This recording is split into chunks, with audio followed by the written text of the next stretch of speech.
Hi everyone and welcome back to my channel. So as 2024 is coming towards an end, I decided to make a wrap-up slash summary video of my 2024 pulls and also my favorite events and talk a bit about Genshin. So without any further ado, let's get started. So my 2024 pulls started off by pulling for Navia on her release banner in 4.3 first half and I won my 50-50. So we had a strong start. Moving on, I then pulled for Shanyun on her release banner in the first half of 4.4 and I lost. Yes, those 75 plus pulls were horrible because it was not just Shanyun's release banner but also Gaming's release banner and I did not get a single copy of Gaming. So yes, those 75 plus pulls were horrible. Then I used my guarantee to get Shuri on her release banner in 4.5 first half. She's an amazing sub DPS and an amazing Geo support. So I'm glad that I got her on her release banner. Then in 4.6 first half we had Alekino's release. She was my most anticipated character of this year. I saved up for her and I was really excited to have her on my team. So of course I pulled and I lost. That was so disappointing, so disheartening. I was sad for so many days because if you're an F2P player like me, you'd know the pain of losing the character that you were saving up for so long, and you can't even do anything because you don't have enough primogems nor enough time. So that was a really sad period for me. Moving on, I then used my guarantee to get Al Haytham. I had lost on his release banner too, as usual, and I also couldn't get him during his first rerun because he was rerunning alongside Kazuha and I wanted Kazuha more.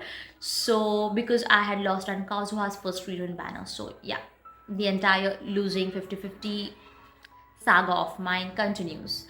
So yes, I got Al Haytham this time and I got him relatively early, not pity wise, but like I got him early on second or third day of the banner, so I had enough time to build pity on Clorin's banner and then in the second half of 4.7 on Furina's banner, and then I kept building pity in the 4.8 version 2 in the first half on Nilu's banner.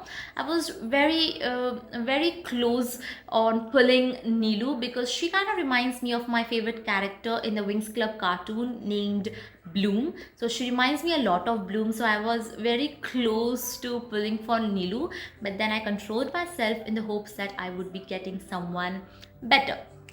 So I continued yet building my pity slowly in the second half of 4.8 version. I was very close again for pulling on Yelan's banner, but I decided to wait on for Natlan's live stream to see who would be releasing in the first patch of Natlan, and we got to know that Mulani and Kinich would be releasing, and I wanted Kinich, but he was in the second half of the version 5.0. So I decided to go ahead and pull for Yelan with the mindset that if I lose, I would be having Kinich guaranteed, and if I win, I'd get Yelan. So it was kind of like a win-win situation for me. So I went ahead and pulled for Yelan, and guess what? I lost. Of course, I lost, but I was not that sad because, as I said, I had Kinich guaranteed. Moving on, in 5.0 version, we got Natlan, and Natlan is so pretty, by the way. Such a pretty nation. The landscape is so pretty. The OSTs, the Archon quest, everything is so good. Keeping that aside, I got Kinich because as he was guaranteed, and then in 5.1 version we got Shironen's release, and she's also an amazing character. Her playstyle is really fun, and again with the same mindset of Yelan, I decided to pull for Shironen with the thing in the mind that if I get her, great. If I don't, I'll be having the next character guaranteed. So I pulled for Shilonen, and this time I guess Hoyover's gods decided to bless me because I won my my 50-50. And it was kind of surprising because I had lost three consecutive time, like for almost more than the entire year I had been losing on banners. So it was kind of surprising, a good, and I felt really good when I got Shilonen. She is an amazing character. I won't say much, depends on how you build her, but she's really good. So yes, that's how my entire pulls went this year. I wanted to pull for Chaska too in the 5.2 first half, but then I saw a few leaks stating that we would be getting Arlecchino.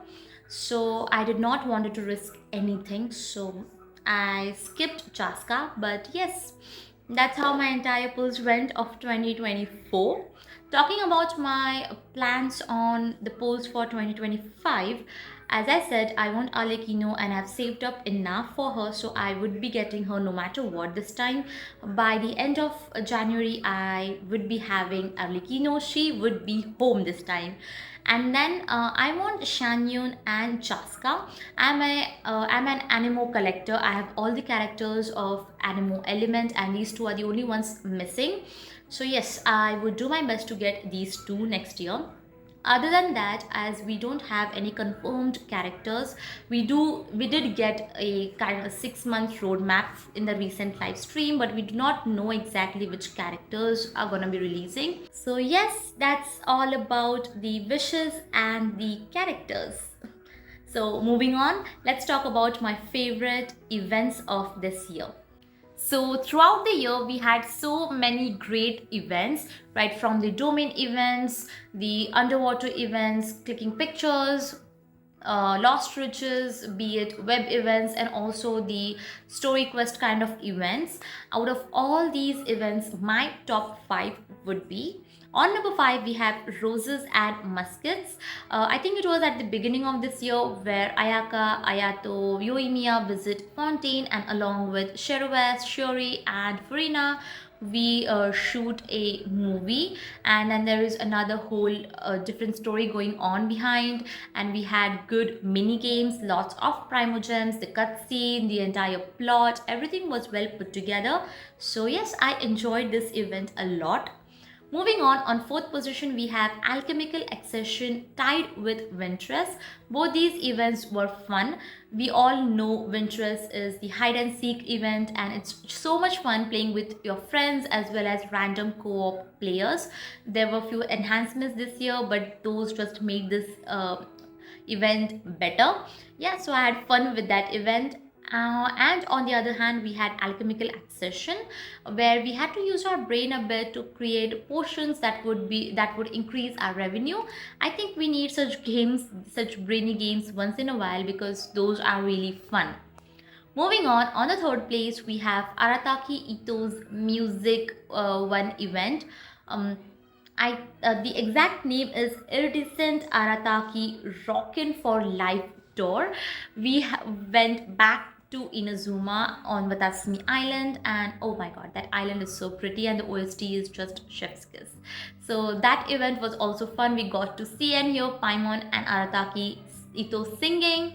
We met Shinobu, Heizo, and also we can't forget Yaemiko and Raiden Shogun's interaction. And there were so many theories regarding what and why Raiden said whatever she said. So yes, that entire event was really fun. Moving on 2nd place, we have this year's summer event where Navia, Nilu, Kirara, and Wanderer, we all, and of course us, we all are teleported to a different world, and the entire sequence is so good. And the best part is to watch Wanderer's character development, from not wanting to live to motivating Durin to not give up this easily, was kind of heartwarming to watch, because you've seen him going from Scaramouche to Wanderer to the Hat Guy. So the character development is undeniable. You might hate him, you might like him, but you cannot deny the fact that Wanderer has one of the best character development in the game, and this summer event was a proof. So yeah, moving on the 1st place, we have Lantern Rite. Yes, Liyue is my favorite region in the game, so of course, Lantern Rite is my favorite event of the entire year. It has always been that way since last 3+ years now, and this time we even got Shenyu Vale and Xianyun Story Quest, Shenyu Vale's World Quest, Shenyu Vale's landscape, OSTs, everything is phenomenal. I loved it. So yes, Lantern Rite overall this year was fun. Garming's backstory and the fun bits of mountain shaper and moon cravers. So yeah, but my only disappointment regarding these two were that they got a really bland, basic NPC level character design, whereas their adapters form is superior, and I was kind of hoping that they would be having good design just the way Shanyun has, but I guess Shanyun was gonna be playable, that's why we got her that way and not these two. But other than that, the entire Lantern Rite was the best, and I'm looking forward for the next Lantern Rite, which is coming up. So yeah, these were my favorite events for the entire year. Talking about my experience this year, I had fun playing Genshin Impact this year. We had Natlan released, and Natlan is such a pretty nation. The landscape, the color combination is so soothing. The Saurians, the characters, the Archon quest, Mawika, out of all the characters, Mawika's character is so well written. Capitano, we got Capitano, and he's so cool. Oh my god, he is really, really cool. The OSTs are so well composed. So everything about Natlan, at least for me, is really well put together, and I enjoyed it to bits, I'd say. And I'm looking forward towards the last part of the Archon quest. I hope we get the happy ending and that nobody dies. I know that we are getting hints that someone would be dying in the Archon quest, but I hope that's not the case and everything comes towards an end in a happy way. We win against the Abyss and that nobody is dead. Other than that, I'm looking forward to meet Daneslave again, to get to know more about the Hexen Circle, Klee's mom and her friends and everything. I'm looking forward to Nord Cry, and if whether we get Snezhnaya, I'm looking forward to Snezhnaya too. And of course, we got the roadmap of the upcoming characters, be it Yansan, Ifa, along with his dragon, which we saw arguing with Ajo in the recent live stream, and that was fun. So yeah, Aoife, the prisoner girl who was being rumored since last 2 years, her name has been changing a lot, and I think it's now Ayano something. But yes, we would be getting her. We would be getting a character from Mondstadt, from the Church of Favonius, and so there are so many upcoming characters. Skirk is also one of the anticipated characters, and if she is coming out, I am gonna get her for sure. So yes, there is so much to look forward to in 2025, and I'm excited, and I had fun making this video. Thank you for watching. I hope that you enjoyed my rant, my the story of my pulls this year, my favorite to know my favorite events. Let me know in the comments what was your favorite event, which characters you pulled this year, which characters you are wishing to pull next year, what you're looking forward to next year. And I'll see you in my next video. Until then, take care and bye.